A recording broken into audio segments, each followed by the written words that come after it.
Assalamualaikum warahmatullahi taala wabarakatuh. Berjumpa lagi pada minggu ni. Jadi selama awak sudah bercuti selama 2 minggu, cuti pertengahan tahun, jadi harap momentum awak tingkatkan. Jadi kita akan berjumpa lagi pada bab kegravitian iaitu 3.2 tentang hukum Kepler. Okey, hukum Kepler ni sebenarnya kalau untuk peringkat awak, kita akan ada 3 hukum Kepler. Hukum pertama ialah dipanggil sebagai hukum orbit. Okey, hukum orbit. Yang kedua adalah hukum luas.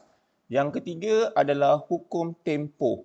Okey, jadi kita akan tengok satu persatu hukum ini. Jadi kat sini hukum Kepler melibatkan 3 hukum. Jadi hukum pertama adalah hukum orbit.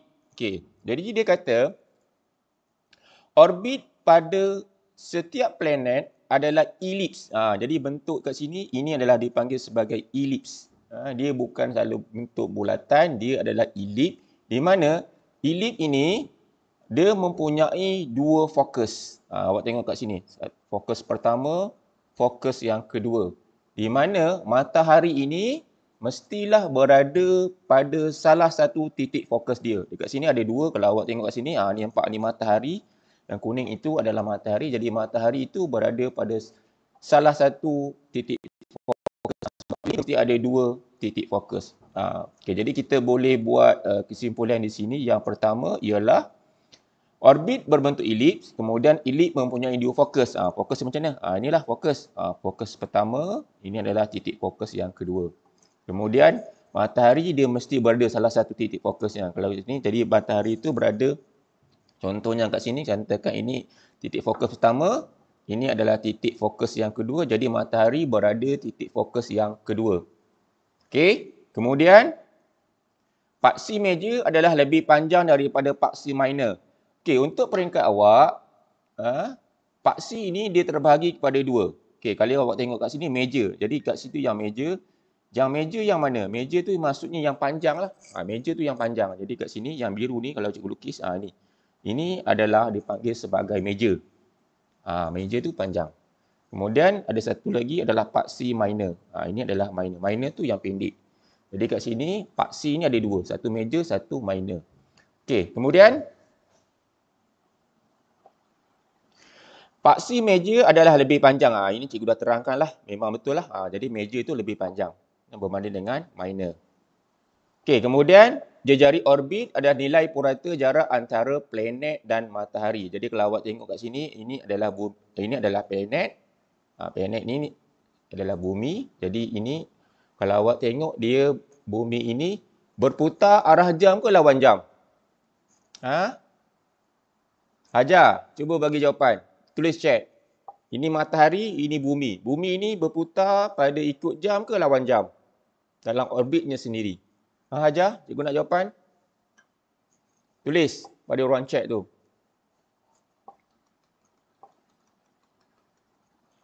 Mana Hajar? Ada Hajar? Ada. Lawan jam ke ikut jam? Arah putaran bumi. Awak rasalah. Ya, betul. Jadi, bumi berputar matahari adalah lawan jam. Jadi sama awak tawaf. Kaabah tu dia adalah berlawan jam. Okey, mengapa awak berlari pun di track pun lawan jam?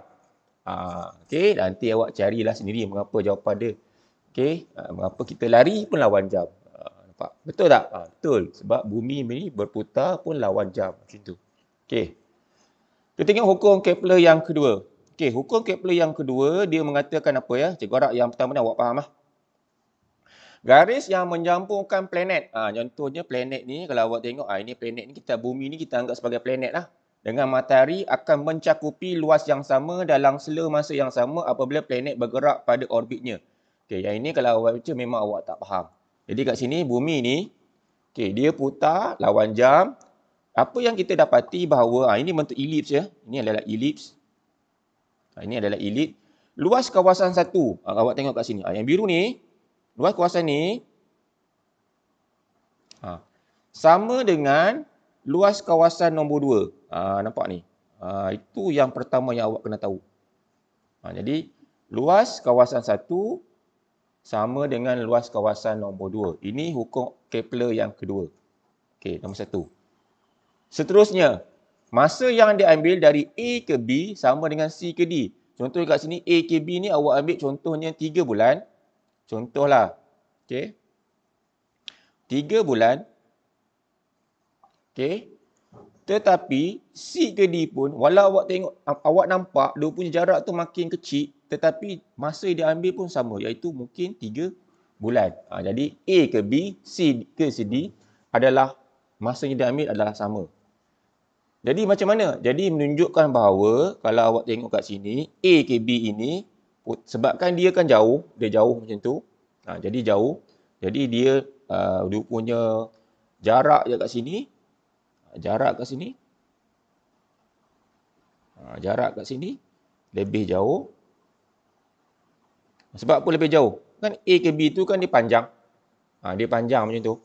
Okey, kemudian A ke B lebih jarak, A, B memiliki lebih jarak berbanding C, D dalam masa yang sama dan menunjukkan bahawa A, B itu bumi tu pada A ke B tu lebih laju berbanding dengan C dengan D. Sebab apa? Sebab dua-dua tu sama. Jadi jarak lebih jauh, jadi masa putaran tu kena laju lah, lebih laju. Ataupun bukan masa putaran. Hal laju planet tu lebih bergerak lebih tinggi. Sebab dia jauh, jadi dia mesti lebih laju. Sebab masa dia tu sama. Okey, boleh faham? Jelas tak ni? Okey, itu cikgu harap awak nampak ah. Okey, ini adalah hukum Kepler yang kedua. Okey, hukum Kepler kedua, dia kata A, B, C, D masa dia ambil lebih sama. Jadi sebabkan dia tu panjang, jadi planet pada A ke B tu, bumi tu mesti bergerak lebih laju. Sebab dulu tu masa yang lebih sama. Okey, jelas? Jelas tak ni? Okey, bagus. Yang komen tu bagus ya. Cikgu tengok awak jelas ya. Okey, itu hukum Kepler yang kedua. Okey, hukum Kepler yang ketiga. Cikgu kena hafal ke ni? Semua hukum ni? Ya, semua kena hafal ya. Semua ni kena hafal. Okey, kita tengok hukum Kepler yang kedua. Yang ketiga. Okey, kuasa 2 tempoh. Apa maksud tempoh? Tempoh ni maksudnya dia nak buat satu putaran lengkap tu, itu dia panggil tempoh. Maksudnya kalau contohnya bumi ni matahari kan. Dia nak buat satu putaran lengkap ni, kat sini tempoh. Jadi kat sini tempohnya kat sini adalah 1 tahun. Contoh. Ni tempoh. Tempoh itu masa dia ambil untuk buat satu putaran lengkap. Tempoh. Okey, kuasa 2 tempoh planet, orbit planet adalah berkadar terus dengan kuasa 3 jejari orbitnya. Kat sini sebenarnya kalau awak tengok, ini kita boleh ringkaskan kat sini. Iaitu T ini tempoh. T ini adalah tempoh. R ini adalah jejari. Jejari ini mesti kira daripada titik pusat matahari tu. Titik pusat dia mesti kira daripada titik pusat. Okey. Okey. Itu okey cikgu. Awak tak nampak ya? Cikgu. Ini diberi tak dalam soalan? T1 kuasa 2 sama dengan T1 kuasa 2 per T2 kuasa 2 sama dengan R1 kuasa 3 per dengan R kuasa R2 kuasa 3. Adakah diberi dalam soalan? Mari kita tengok. Ya, benda ini diberi dalam soalan. Okey, jadi yang penting kat sini ialah awak kena tahu bagaimana awak nak guna persamaan ini. Okey, ini adalah hukum Kepler yang ketiga. Okey, mari kita tengok soalan. Sekejap . Okey, ini adalah soalan yang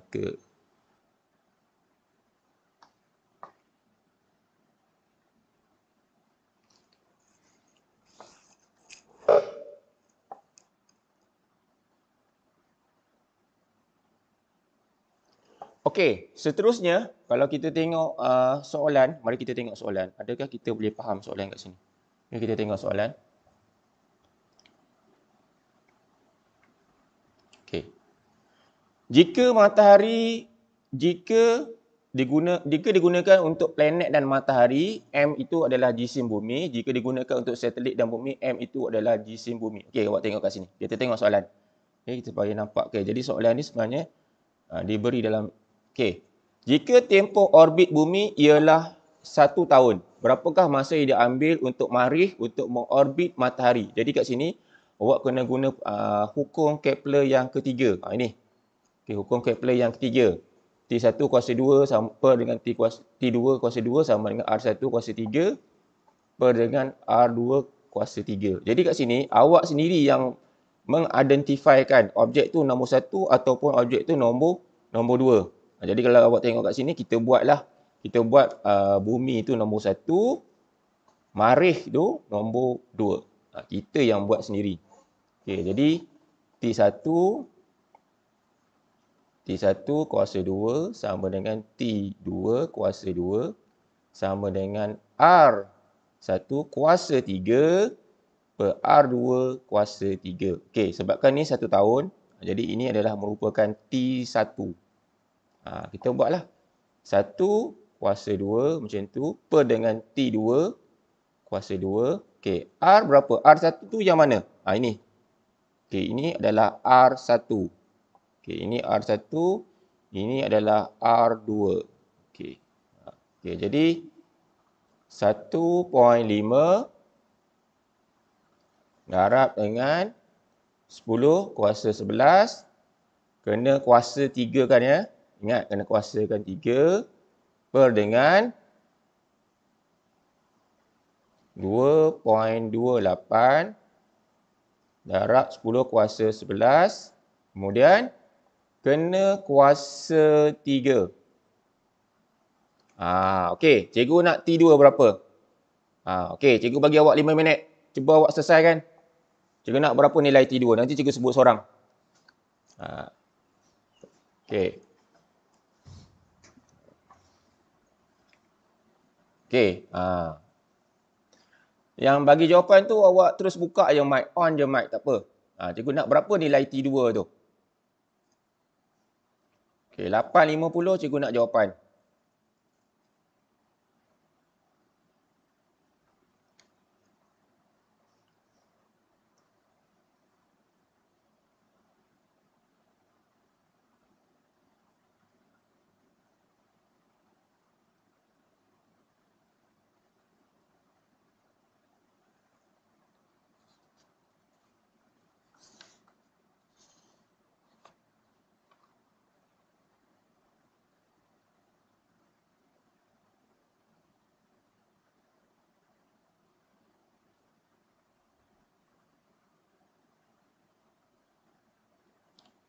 Okey, Iman Nina. Berapa jawapan Iman Nina? Buka on mic. Tak apa.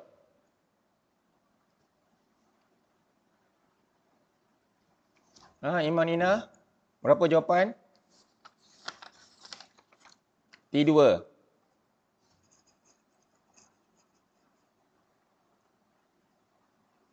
Tulis komen pada ruang chat tu. Ingat awak kena puncakan ya. Ifat, berapa Ifat jawapan?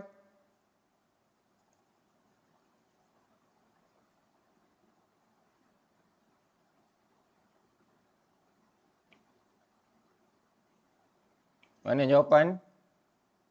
Okey, dapat? Tak ada.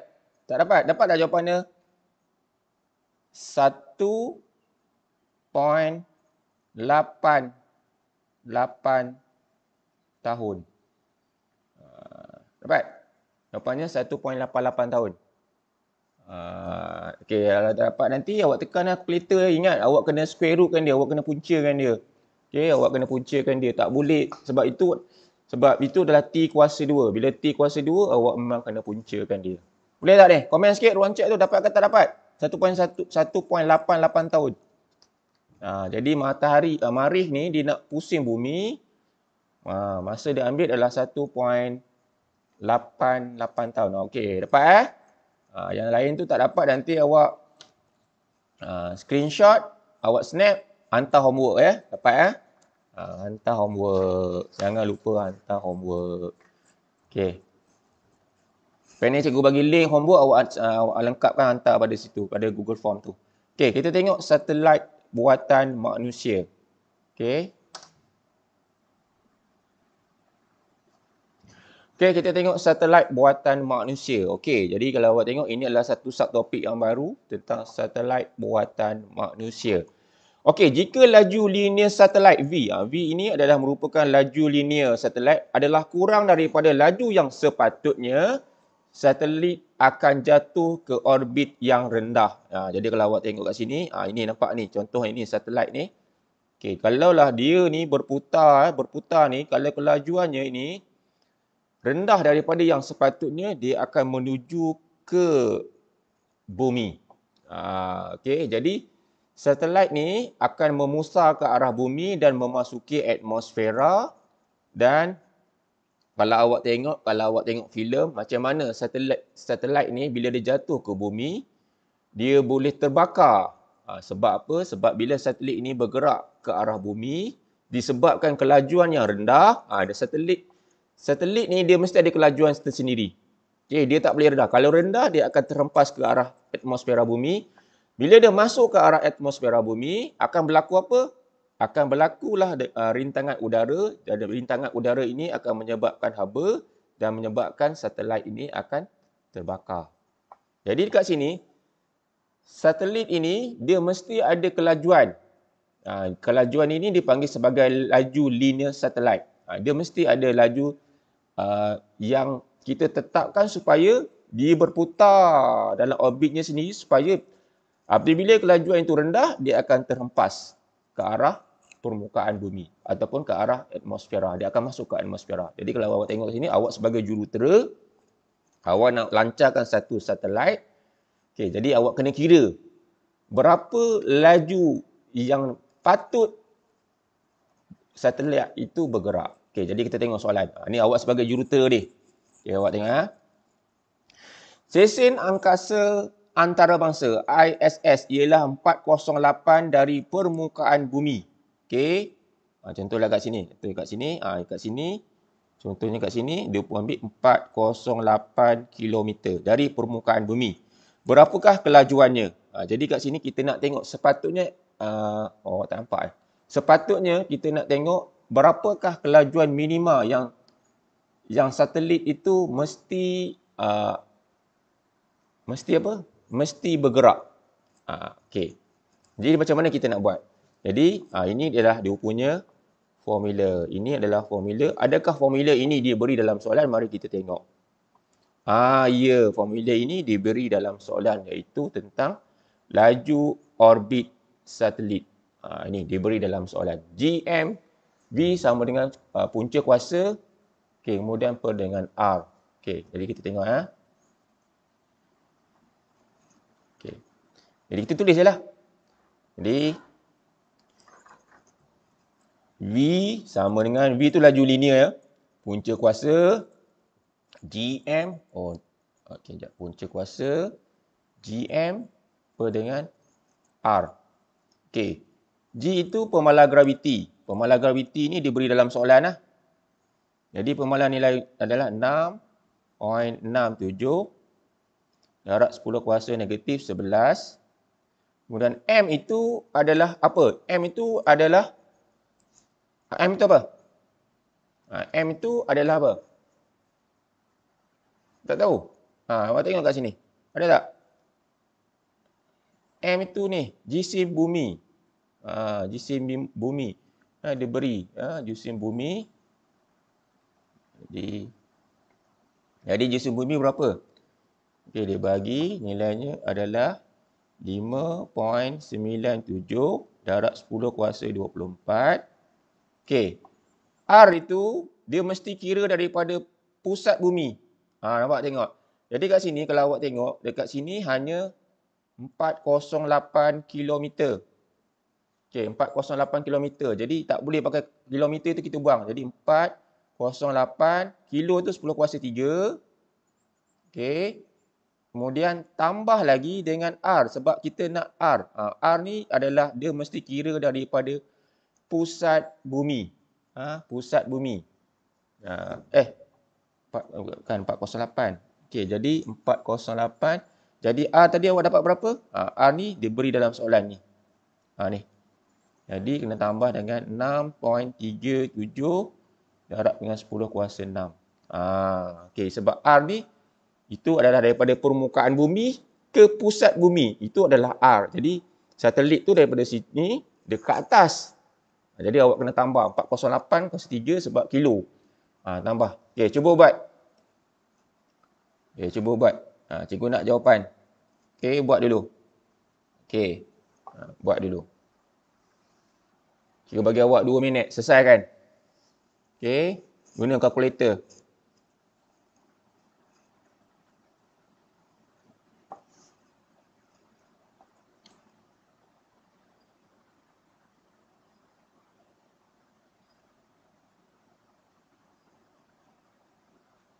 Okey, dapat? Cuba guna kalkulator. Tekan kalkulator. Sebab itu cikgu nak awak guna kalkulator. Sebab nilai dah terlalu besar dah sekarang.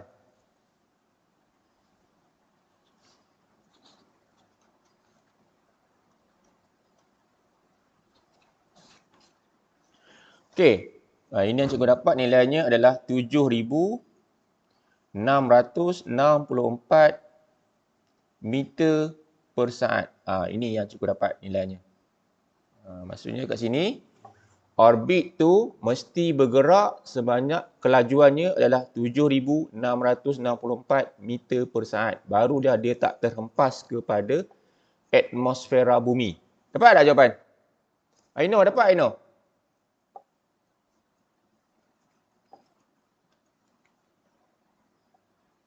Aino? Dapat tak? Yang dapat tu komen sikit.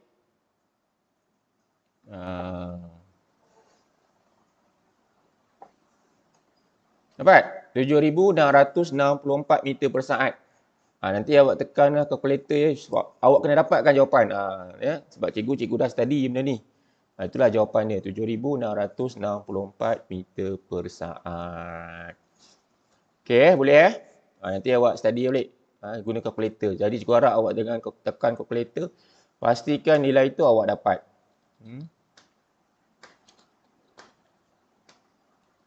Okey, boleh? Boleh tak ni?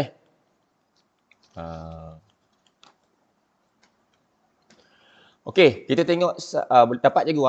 Okey, dapat bagus Aino dapat. Bagus. Dapat. Okey, yang lain tu tolong dapatkan. Okey, cikgu tak boleh nak tunggu semua, tapi lepas ni ada masa awak tekan kalkulator. Itulah nilai yang sepatutnya awak dapat. Okey. Kemudian tentang satelit geopegun dengan satelit bukan geopegun. Untuk peringkat awak, kita satelit ini terbahagi kepada 2 jenis. Okey, yang pertama ialah satelit geopegun dengan bukan geopegun. Jadi kalau awak tengok kat sini, okey, sama kelajuan linear, kelajuan yang sepatutnya satelit itu berpusing ataupun dalam bentuk orbitnya sama, iaitu punca kuasa Gm per R. G itu pemalar graviti, M itu jisim bumi, R itu adalah daripada jarak satelit itu kepada pusat bumi. Itu R. Okey, T ni apa? T ni adalah tempoh. Ini adalah tempoh. Tempoh itu apa? Tempoh tu dia nak buat satu putaran lengkap macam ni. Ini. Itu adalah tempoh. Pun sama. Jadi formulanya adalah punca kuasa 4 pi kuasa 2 R. R ingat R tu mesti kira daripada mana? R itu mesti kira daripada sini sampailah ke pusat bumi. Itu adalah nilai R. Kena tahu G ni sama juga pemalar graviti, dia bagi dalam soalan. M itu adalah jisim bumi. Okey. Jadi apa beza antara geopegun dengan bukan geopegun? Okey, yang pertama, kalau untuk geopegun, okey, masa nak buat satu putaran lengkap, contoh kat sini Contohnya kat sini. Cikgu padam balik. Okey, kat sini. Ni adalah geopegun, contohlah. Okey, ini bukan geopegun, contoh. Masa putaran lengkap dia nak buat satu putaran lengkap kat sini adalah 24 jam. Dia nak keliling bumi tu 24 jam. Tetapi untuk bukan geopegun, dia boleh lebih ataupun kurang 24 jam. Itu yang pertama awak kena tahu. Sama ada dia lebih Dia boleh lebih, maksud 26, 27, 28 ataupun dia jadi 21 ataupun 22. Okey, itu beza yang pertama. Okey. Beza yang kedua ialah di atas tempat yang sama, kemudian di atas tempat yang berubah-ubah di bumi. Contohnya kat sini, okey, contohlah kat sini Contoh kat sini inilah geopegun. Yang ni adalah geopegun, ini adalah bukan geopegun.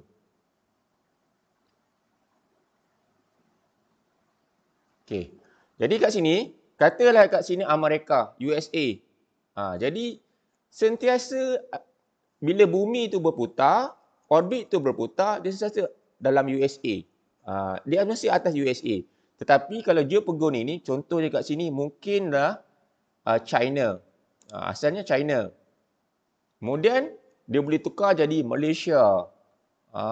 Nampak dia boleh, satelit itu tak semestinya duduk atas China saja sebab dia boleh berubah-ubah. Jadi dia boleh, kedudukannya boleh berubah-ubah untuk bukan geopegun. Sejak China, sejak Malaysia, sejak Singapura. Tapi kalau geopegun, kalau di atas USA, USA saja.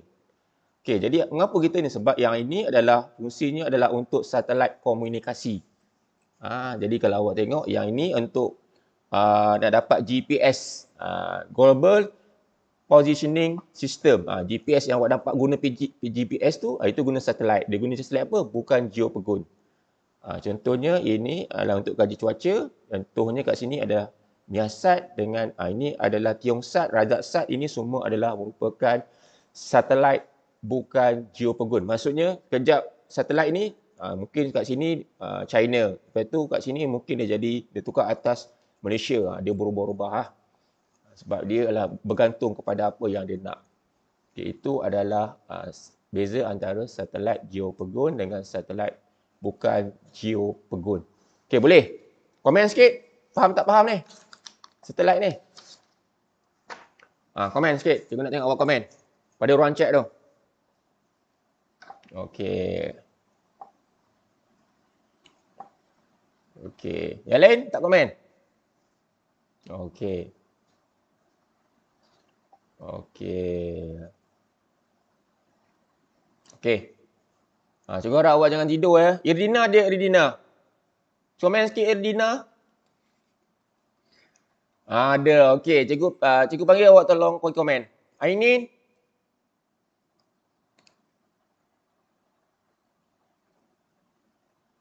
Ada Ainin? Ada cikgu. Fahmi? Fahim? Ada Fahim? Okey. Arif? Ada Arif? Komen sikit. Mana Arif? Lebo. Ada cikgu. Okey, bagus. Bagus. Keep your momentum. Increase your momentum speed. Okey, kita tengok hal laju lepas. Okey. Apa itu hal laju lepas? Awak tahulah hal laju lepas. Maksudnya, hal laju minimum yang diperlukan oleh objek di permukaan bumi untuk mengatasi daya graviti dan terlepas ke angkasa lepas. Maksudnya kat ni, katalah satu objek kat sini, awak nak lepas ke angkasa lepas. Jadi dia mesti ada satu hal laju minimum. Barulah objek itu boleh lepas. Jadi kalau awak tengok kat sini, hal laju lepas dari bumi adalah 11,200 meter per saat. Jadi kalau awak tengok kat sini, contohnya roket awak nak lancar roket contoh roket kat sini. Roket ni dia nak ke angkasa lepas. Jadi kelajuan dia mesti lebih tinggi daripada 11,200 meter per saat. Barulah roket tu boleh pergi ke angkasa lepas. Jadi kalau kurang daripada 11,200 ini, tak boleh lepas ke angkasa lepas. Jangan harap dia boleh lepas. Itu maksudnya. Jadi 11,000 tu adalah hal laju minimum. Jadi kalau awak tengok, formula untuk hal laju minimum pun sama. Sama seperti yang tadi sebelum ni, iaitu punca kuasa 2Gm per dengan R. G itu apa? G itu adalah pemalar graviti, G itu adalah pemalar graviti, M itu adalah jisim bumi, R itu adalah daripada jarak tu ke pusat bumi. Itu adalah R dia. Adakah dia beri dalam soalan? Mari kita tengok soalan ni. Hal laju lepas. Ya, jangan risau. Okay, dia beri dalam soalan hal laju lepas. Jadi yang penting macam mana awak nak kira formula hal laju lepas menggunakan formula. Okey, kita tengok Okey. Jadi apa aplikasi hala laju lepas ni? Kalau awak tengok yang pertama, bumi boleh mengekalkan lapisan atmosfera sekelilingnya. Kalau awak tengok kat sini, ni bumi ni, dia ada lapisan atmosfera. Okay, mengapa lapisan atmosfera ni tak boleh terlepas keluar? Tak boleh lepas ke angkasa lepas? Sebab, pertama, molekul-molekul atmosfera ini hanya bergerak pada kelajuan 500 meter per saat. Iaitu dia kurang daripada hal laju lepas. Hal laju lepas berapa? 11,200 meter per saat. Jadi kat sini, dia kurang daripada hal laju lepas, maka molekul-molekul atmosfera ini hanya berada dalam atmosferanya tersendiri. Tak boleh keluar.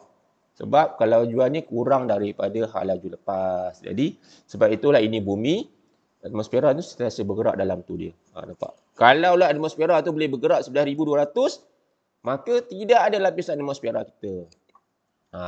Okey, boleh faham? Boleh jelas? Pun sama juga. Okey, yang kedua, kapal terbang tidak akan terlepas ke angkasa lepas. Betul lah. Sebab kapal terbang di sini, kalau cikgu lukis, ni, mana yang lukis? Ni, kelajuannya kurang daripada 11,200. Jadi, dia tak boleh lepas daripada ke angkasa lepas. Sebab kelajuannya kurang daripada hal laju lepas. Okay. Boleh jelas tak ni?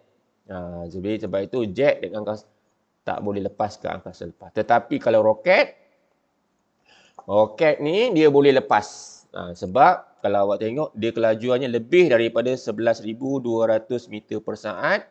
Jadi kalau lebih daripada 11,200 per saat, maka roket itu boleh bergerak ke angkasa lepas. Sebab kelajuannya lebih daripada 11,200 meter per saat. Jadi awak sebagai jurutera, kalau awak nak lepaskan roket, awak pastikan roket itu kelajuannya mesti 11,200 ke atas. Barulah roket awak tu boleh pergi ke angkasa lepas. Boleh pergi ke Marikh ke, matahari ke, boleh. Okey, boleh. Jadi inilah awak sebagai jurutera, awak kena fikir macam mana. Kalau awak kurang daripada 11,200, roket awak tak boleh lepas. Pergi sini, pum, meletup. Sebab kelajuannya kurang daripada hal laju lepas. Okey. Kita tengok soalan, baru kita nampak. Okey. Berdasarkan maklumat yang diberi, kira hal laju lepas daripada bumi, matahari dan bulan. Okey, cikgu bagi contoh satu ya. Cikgu bagi bumi. Okey, cikgu bagi bumi ya. Okey. Apa formula untuk hal laju lepas? Okay, V sama dengan punca kuasa. Sekejap ya. Punca kuasa 2 GM per dengan R. Okey, jadi 2 tu memang 2 lah. 2, G tu pemalar graviti. Pemalar graviti ni memang dibagi dalam soalan ya. Awak jangan risau ya. Ni pemalar graviti ni ni. Memang dibagi dalam soalan. Okey, ni pemalar graviti ni memang dibagi dalam soalan. Awak jangan risau lah. Jadi 6.67 darab dengan 10 kuasa negatif 11. Okey, M itu adalah kalau sebab bumi, kena pakai jisim bumi ya. Jadi 6 darab dengan 10 kuasa 24. Okey, R. R ni, ini R. Okey, 6.4 darab 10 kuasa 6. Jadi berapa hal laju lepas untuk bumi? V ni adalah hal laju lepas. Okey, cikgu bagi awak 2 minit. Cuba cari berapa nilai V tu. Nanti cikgu panggil seorang. 2 minit. Guna kalkulator. Sebab itu cikgu nak awak guna kalkulator. Okey, dapat ke tak?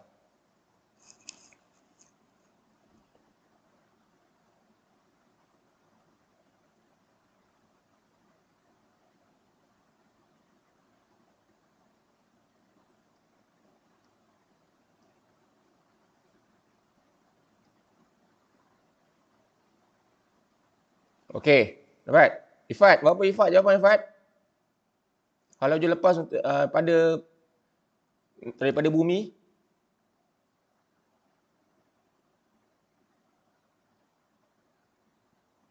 Ifat dia Ifat.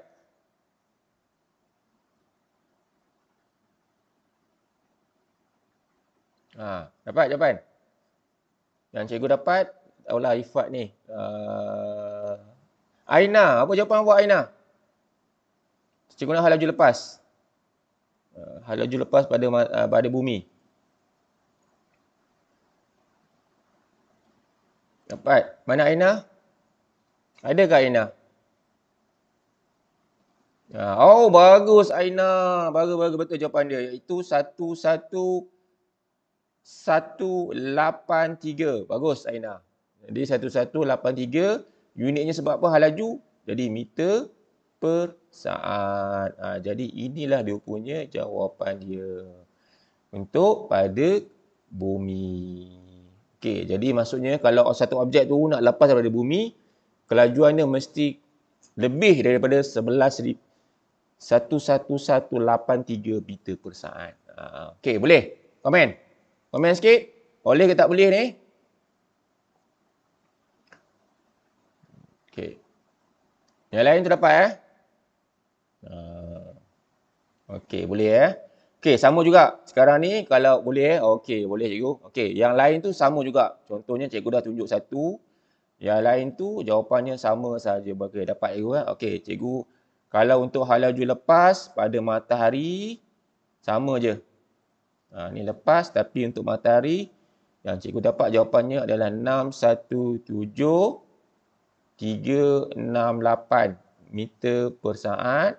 Kalau untuk pada bulan, laju lepasnya ialah